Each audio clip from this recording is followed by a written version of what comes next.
All right, welcome back to another episode of Black Mass Paranormal.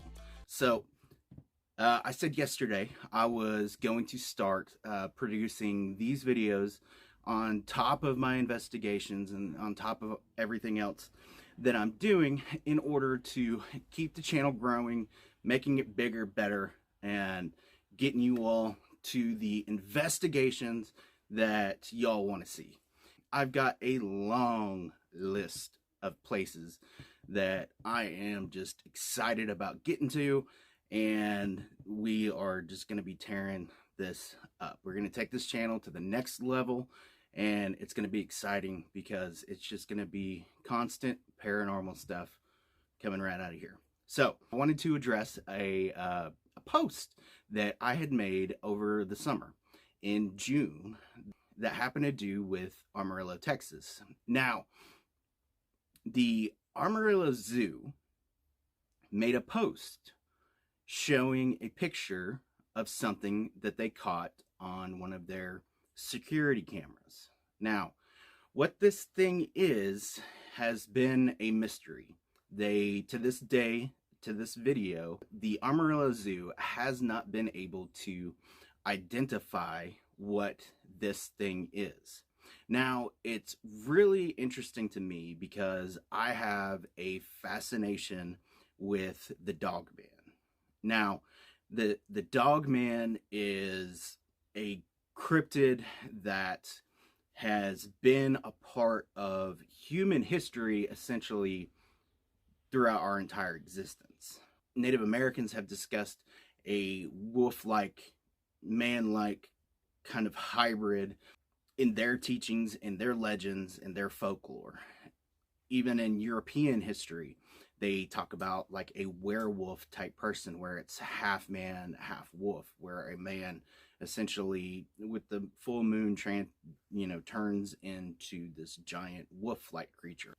The reason why I am fascinated with the Dogman is because there are so many different accounts of a creature like this. And they are all very similar. They all talk about a wolf/dog that has like a torso of a human that is terrifyingly scary. A lot of them describe them as being built like a bodybuilder, these monster creatures that will attack you for no apparent reason. I've talked in my other videos about how the Dogman will chase people, how the Dogman stalks people.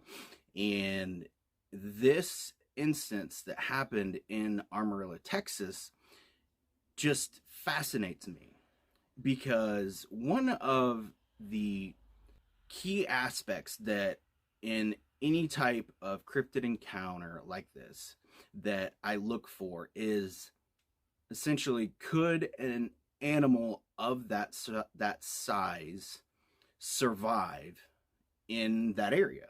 It's pretty simple. I mean, we can break it down to the main parts. You know, it's got to have a food source. It's got to have a water source. It's got to have some sort of shelter area where it can get out of, the natural environment, such as like the sun and the storms and stuff like that. We as human beings and living beings, we all share a commonality because we have to be fine-tuned to our environments. Now, if you get on Google Earth and you look up Amarillo Zoo, you will find that it's in a pretty heavily populated area. Now, with that being said, the zoo backs up to, I think, is a frisbee golf course. So there is a lot of green, lush grass and just a big field, essentially, area. Now, on the other side of the frisbee golf course, looks like just desolate desert type land. So in that area, it looks like for acres and acres and acres, there is a couple of water sources. So that was really interesting to me, because once I started to break this down and I start really looking at what the land formation is, there is definitely a possibility of something of that size and that stature to be able to survive there. It's got the green area for hunting deer, hunting coyotes, hunting smaller rodents. Yes, it's on a frisbee golf course, but right next to it there is, looks like, acres and acres and acres of basically wilderness where this thing could possibly survive. Now, another key element of this story in Amarillo, Texas, is that on the other side of the frisbee golf course and the other side of where the wilderness looking area is nothing but housing development. Okay, so there is a high concentration of people on the opposite side.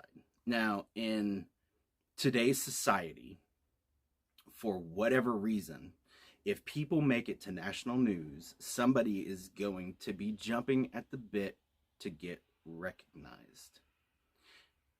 In this case, this has not happened. Not a single person has come out and said, hey, I pulled a prank on, the Amarillo Zoo, subscribe to my channel, check out my TikTok. That has not happened, which to me is kind of baffling. Now, the Amarillo Zoo is not a very big zoo. It's pretty, small. There's a possibility that, as a result of the COVID lockdowns, they were struggling financially, and so they needed some sort of attention grabber to get people looking at the zoo. That's a possibility. But at the same time, looking at it from a park ranger's standpoint, the individuals that work at zoos care deeply about the animals. And I'm saying this about any zoo because you develop a relationship with these animals. No matter who you are, no matter, what your intended goal is, you develop a serious relationship with the animals. At one point in my life, I had a relationship with a tiger, and it was so amazing. And it was such a cool experience. Maybe I can talk about this in a members video or something. But with that being said, you are also become very protective of those animals. You do not just want randoms coming around, okay? Because in a situation like that, where the images were taken actually from a trail cam, and it was just set up, I think, basically as a security measure, just to make sure that they weren't having anybody trying to break the fence line, because keeping that fence line is crucial to the zoo's security.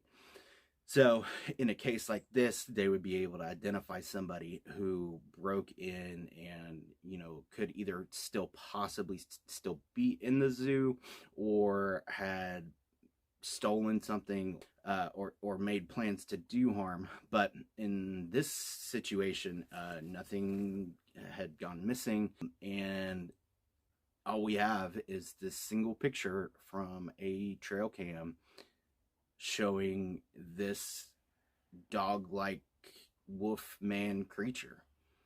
I am seeing a lot of similarities, however, with this creature and other reports of the Dogman. If you know anything about Wisconsin history, there is the Beast of Bray Road, which is a famous case in which the locals had reported being terrorized by basically a Dogman.